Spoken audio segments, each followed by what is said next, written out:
Astaghfirullah. Membahas surah Al-Mujadilah ayat ke-22. Allah Subhanahu wa taala berfirman, la tajidu qauman yu'minuna billahi wal yawmil akhir yuwadduna man hadallaha wa rasulahu walau kanu aba'ahum aw abna'ahum aw ikhwanahum aw ashiratahum ulaika kataba fi qulubihimul iman wa ayyadahum bi ruhim minhu wa yudkhiluhum jannatin tajri min tahtihal anhar khalidina fiha radiyallahu anhum wa radu an ulaika hizbullahi ala inna hizballahi humul muflihun. Kalian tidak akan mendapatkan sebuah kaum yang mereka beriman kepada Allah dan hari akhir, kemudian mereka berkasih sayang dengan orang-orang yang menentang Allah dan Rasulnya, walaupun mereka adalah bapak-bapak mereka, anak-anak mereka, saudara-saudara mereka atau keluarga mereka, karena Allah sudah menanamkan pada hati-hati mereka keimanan dan Allah kuatkan dengan pertolongan Allah. Kemudian kelak Allah masukkan mereka ke dalam surga yang mengalir di bawahnya sungai-sungai. Mereka kekal di dalamnya. Allah pun redha kepada mereka, mereka pun redha kepada Allah. Merekalah kelompok Allah. Ingatlah sesungguhnya kelompok Allah, merekalah orang-orang yang beruntung. Surah Mujadilah ini ayat 22 ada asbab nuzulnya, ada sebab turunnya. Dan sebab turunnya kepada seorang sahabat Nabi sallallahu alaihi wasallam, al-asyaratu al-mubashshiruna bil jannah, satu di antara 10 sahabat yang dijanjikan masuk surga. Dialah aminu hadhil ummah, aminnya orang ini, aminnya umat ini, maksudnya orang yang terpercaya dalam umat Islam, Abu Ubaidah ibnul Jarrah.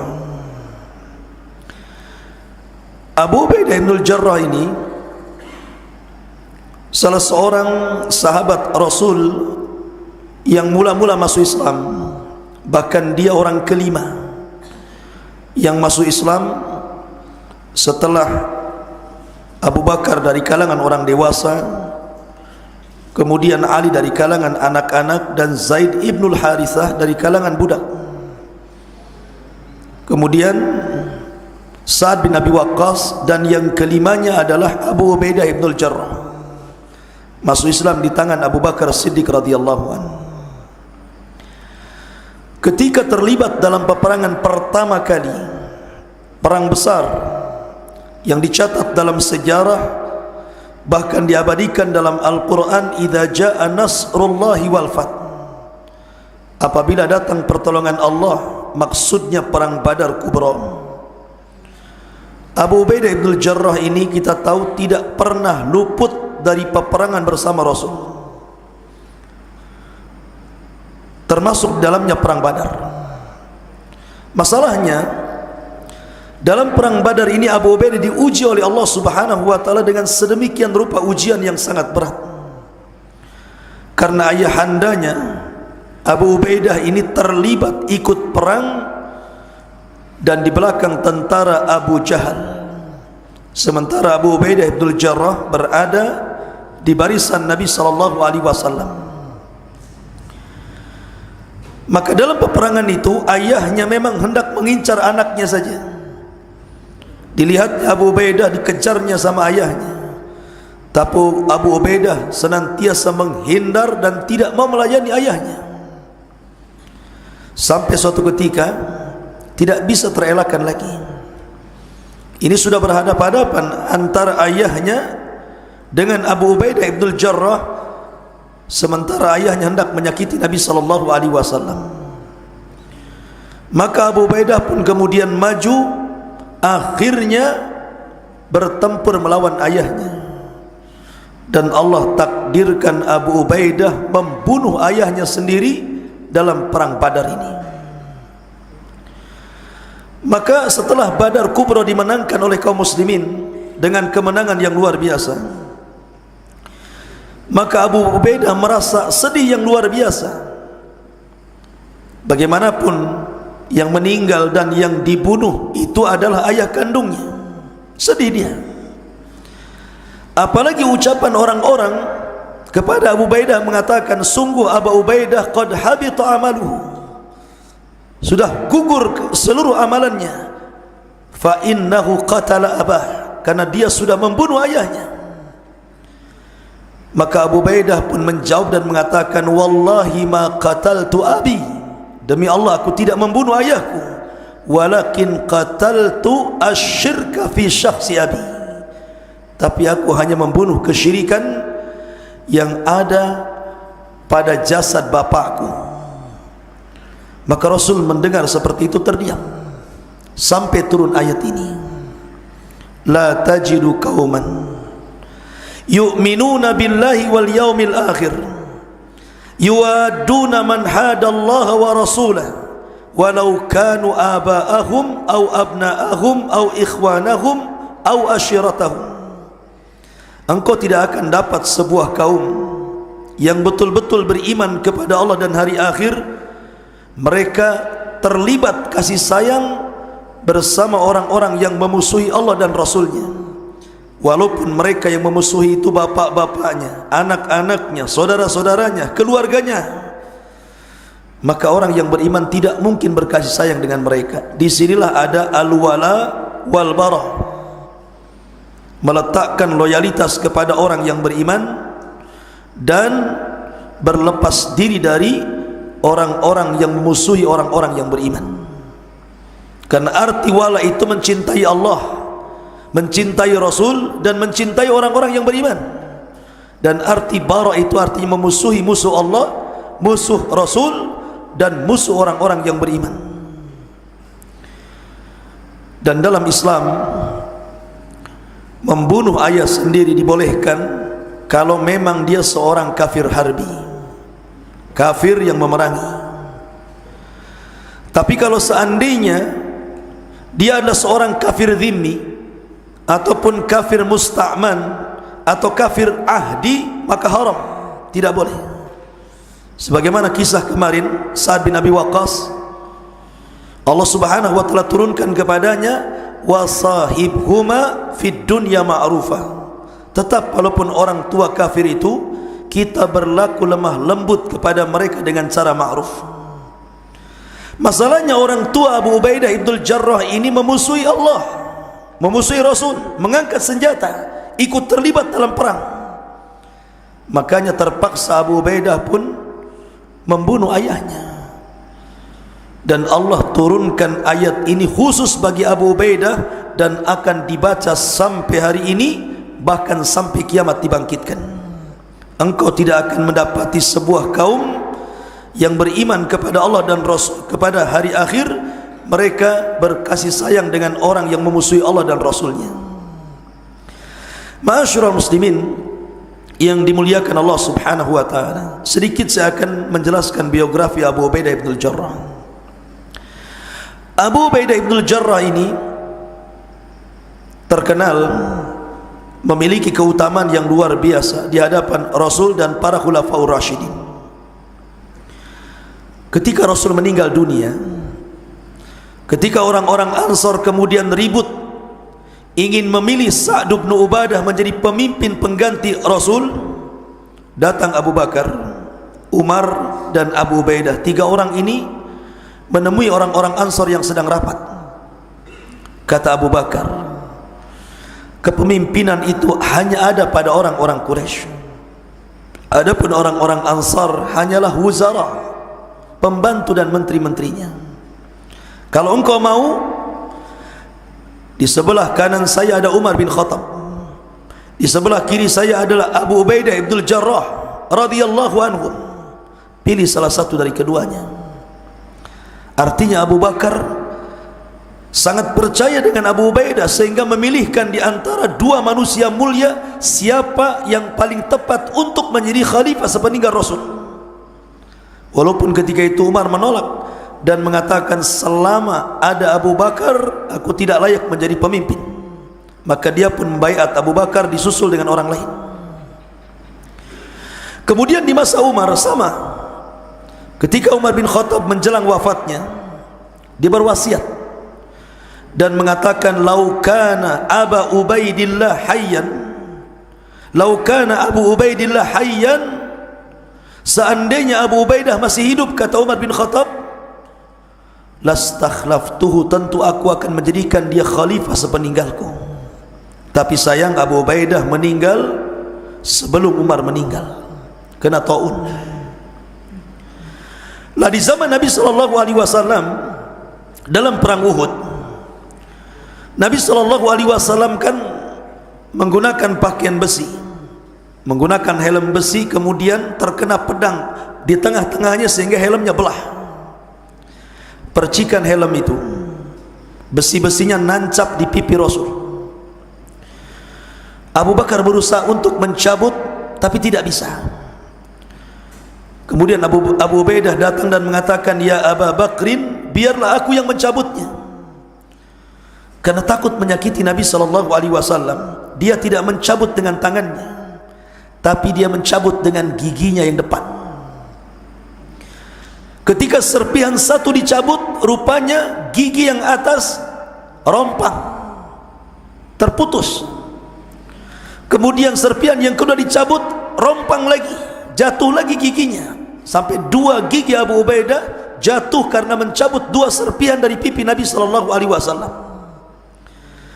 Tapi Abu Bakar mengatakan, demi Allah aku tidak melihat orang ompong seindah Abu Ubaidah, katanya.